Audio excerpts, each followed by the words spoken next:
Raman train से उतरता है। वो अपने गांव आया था क्योंकि उसकी सरकारी नौकरी इसी गांव में लगी थी। अब उसे रहने के लिए एक घर की तलाश थी। रमन पूरे गांव में घूम घूम कर हर घर पर पूछता है कि कोई कमरा किराए पर खाली है या नहीं, लेकिन हर जगह से उस मना कर दिया जाता है। धीरे धीरे शाम होने लगती है, तभी उसके सामने एक आदमी आता है। क्या भाई, लगता है नए आए हो? कोई घर ढूंढ रहे हो क्या? हाँ भाई, सुबह से ढूंढ रहा हूँ लेकिन कहीं भी घर नहीं मिला। मेरे पास एक घर है, मैं तुम्हें उसका पता बता सकता हूँ, लेकिन पहले मुझे 500 रुपये दो। मन वैसे भी शाम हो गई है, अगर घर मिल जाए तो 500 रुपये देने में कोई दिक्कत नहीं।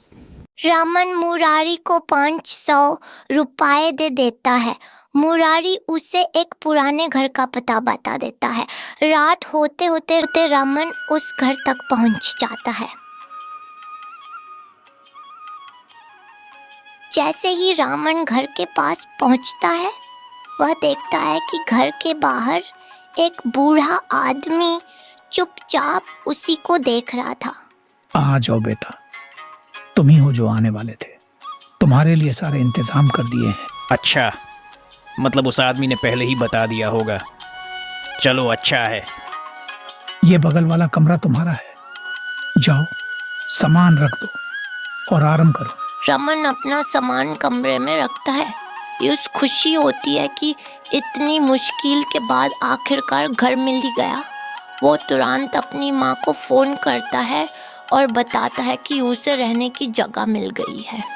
वो माँ को ये भी बताता है कि घर का मालिक काफ़ी अच्छा लग रहा है। अब उस किसी बात की चिंता नहीं थी। 2 दिन बाद रमन सोचता है कि नई जगह को थोड़ा देख लिया जाए। घूमते घूमते वो एक चाय की दुकान पर रुकता है। अरे भाई, तुम यहाँ के तो नहीं लगते, नए आए हो क्या? हाँ भाई, 2 दिन पहले ही आया हूँ। अच्छा, कहाँ लिया है घर? रामघाट के पास जो घर है, मैं उसी में रह रहा हूँ। क्या तुम्हें पता भी है, तुम जिस घर की बात कर रहे हो वहां से बहुत लोग गायब हो चुके हैं। लोग कहते हैं वो बूढ़ा पागल है। क्या? मैंने तो गूगल पर उस जगह के बारे में सब सर्च किया था, मुझे तो कुछ नहीं लगा। गूगल हमेशा वो नहीं दिखाता जो हम देख सकते हैं। चाय वाले भाई, तुम भी बताओ। हाँ भाई, वो घर श्रापित है, तुम वहां मत रहो। देखो, मैं भूत प्रेत पर विश्वास नहीं करता और मुझे वो बूढ़ा पागल भी नहीं लगता।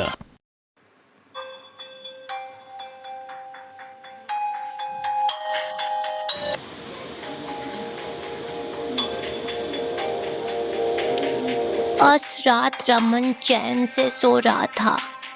आधी रात के आसपास अचानक छत से किसी के चलने की आवाज आने लगी। कदमों की आवाज धीरे धीरे तेज होने लगी। रमन की नींद खुल गई। लगता है बूढ़े बाबा होंगे। हवा भी काफी तेज चल रही है, बेकार में डर रहा हूँ। ये सोचकर रमन फिर से कंबल ओढ़ कर सो जाता है।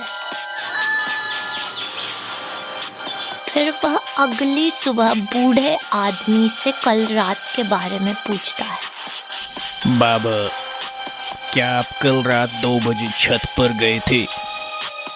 नहीं बेटा, मैं तो कल जल्दी सो गया था। बूढ़े की बात सुनकर रामन कुछ देर के लिए सोच में पड़ जाता है। फिर वह अपनी नौकरी पर चला जाता है। अगली रात फिर वही आवाज आती है। इस बार आवाज पहले से भी ज्यादा साफ सुनाई देती है। अब रमन सोचता है कि यह कैसी आवाज है।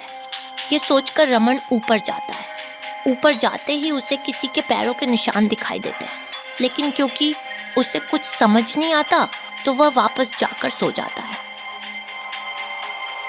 लेकिन फिर तीसरी रात को भी उससे वही आवाज आती है।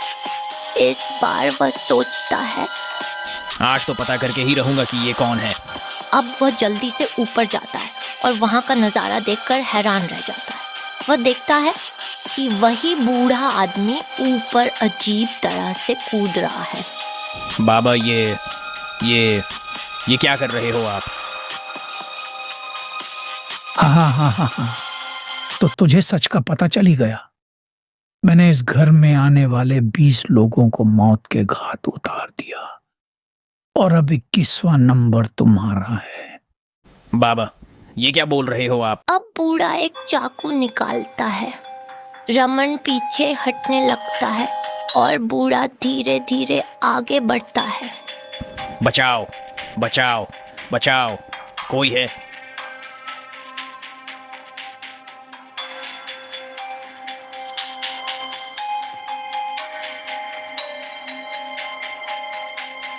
अरे मुकेश, तुम यहाँ कैसे? मैं तुम्हारे घर के बगल में ही रहता हूँ। ये बूढ़ा पागल ही है, मुझे पहले से पता था। इसलिए जब तुम्हारी आवाज सुनी तो तुम्हें बचाने आ गया।